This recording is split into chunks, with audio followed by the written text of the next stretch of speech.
So that was what we were hoping for when he went up, is that he was going to go up right next to us and we'd end up with a situation where he was nice and close. So I think it's my first time to actually see the leopard. but I can tell you that that leopard was no more than, I would say, oh, how many feet do you say, Seb? Close would be my... I don't know, meters, like 5? 5 meters, not even.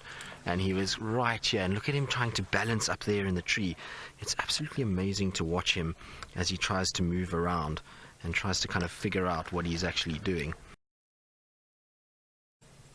Where are you going to go from here? What is quite nice is you can actually see a nice size difference between the front and back paw when he sits like this. So if you have a look at his front paw that's on the branch there, it's very, very large and broad and wide, whereas the back paw, you see, a little bit narrower. And we always talk about the male leopard versus female leopard tracks. A female leopard has a very similar back pad to what a male leopard does. It's a lot more elongated, whereas the front pad on that male, you can see, is quite rounded. Here's the back side of his paw there. And so you can see the size difference between the two, and that's why we also know back and front. But from female and male, a little bit more rounder on the males and a little bit more bulky than what the females have. But very big difference between front and back. What are you doing? Oh, look at that light on him as well. Isn't that fantastic? Oh, that is good. Oh, through the thorns we go to his resting place that he likes. There we go.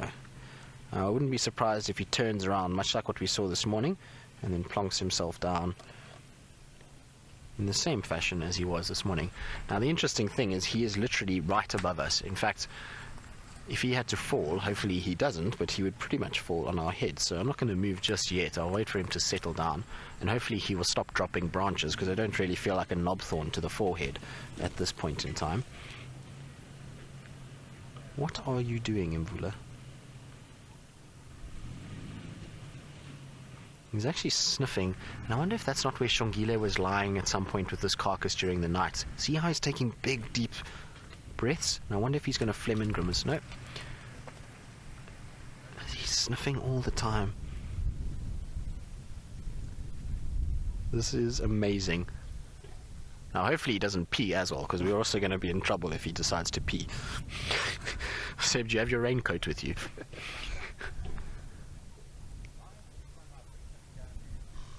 Wow. Not every day that you get something like this. So Kylie, you say he's playing King of the Hill? Well, yes, Kylie, he most definitely is. Although, I would say King of the Castle, more like. And hopefully he decides not to sort of send a message to those inferior people below, because if he does, like I say, we're in direct firing line. And it's something, to see the underside of a leopard's chin is not very common at all. You generally don't see that very much, and we're having a perfect view of it. Oh, are you going to park right there with this light? Oh, that is as good as it gets.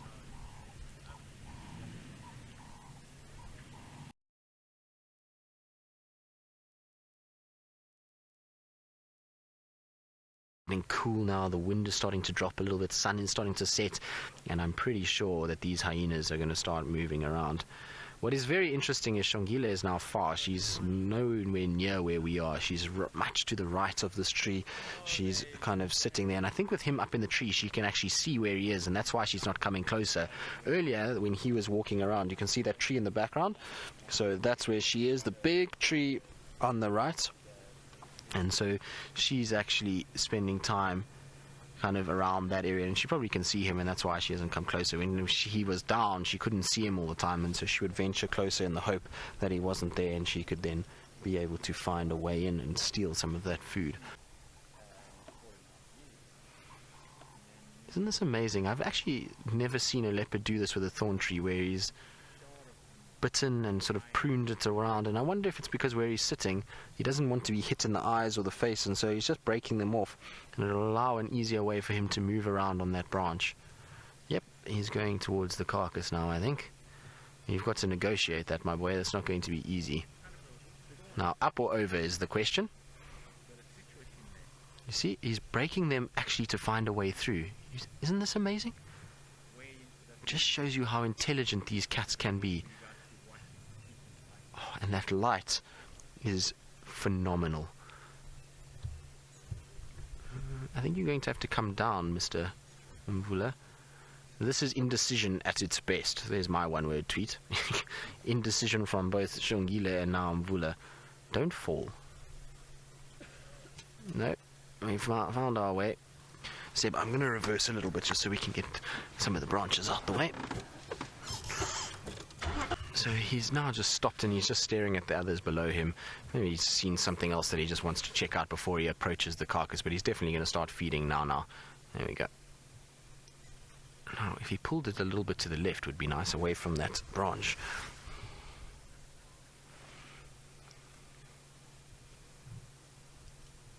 Now, let's see if this is going to break and little Xongile is going to be rewarded.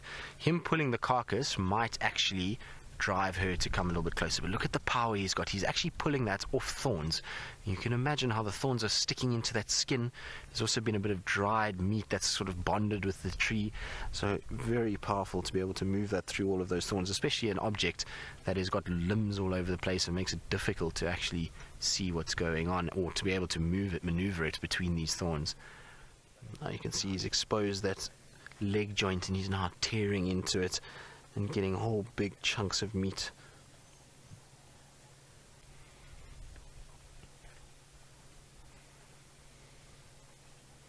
Isn't he beautiful? Now you'll see I've got the light on him at the moment just because the other guys are also here and they're using their lights, and it's all just to kind of help them out for a little bit. But we will change over to IR fairly shortly. But watch how he crunches through this bone. There we go. Isn't that amazing? Look at the amount of strength in that. But still quite a bit of meat there. I'm a bit sad though for Xongile. I was really hoping that she was going to get a meal as much. He looks as though he's just gluttoning down this food and looking actually quite pleased with himself, as though he is the boss of what's going on and just kind of doing his thing. Ah, hyena's here. Hyena. You see that, Seb? There's a hyena that's just arrived. Now, I don't know where Xongile is. Xongile was somewhere where the hyena was.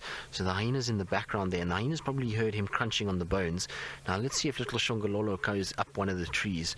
Hopefully that hyena doesn't chase her. But you can just see in the background. And I really was waiting for them to arrive. I thought they would be soon. We're not far from that den as the crow flies. And if you don't know what as the crow fly means, it basically is a straight line from the den to us. And so I was waiting for that to happen. And well, there we go. Our hyena has arrived. Now, I'm not sure who it is from this distance. And there's too many bushes in the way to make an ID.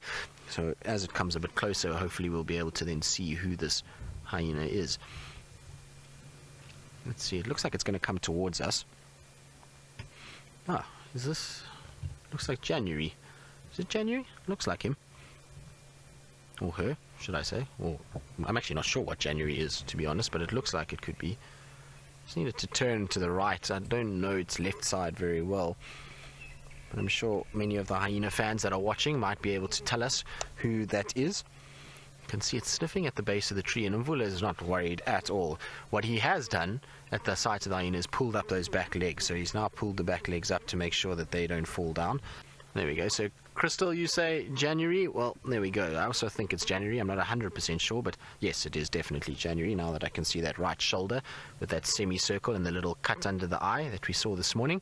So January was at the den this morning, and there we go, has found himself, or herself. I'm not sure. Crystal, is it a male or a female? I'm not sure about whether January is male or female, so I can't see very much of it at this stage. As you can see, there's a few trees in the way, so maybe, Crystal, if you can let me know if it's male or female. It's definitely quite a young hyena. You can see how bright the patterns are, and they're dark blotches which will fade. And look how it's sniffing around, trying to find any sort of sign inside there of bits that have fallen down. And now I'm afraid Xongile's got no chance. So no matter what happens with Mvula, if he doesn't finish it and he drops it, the hyenas will take it. So Xongile unfortunately has lost this one, and I would imagine maybe she's moved off now.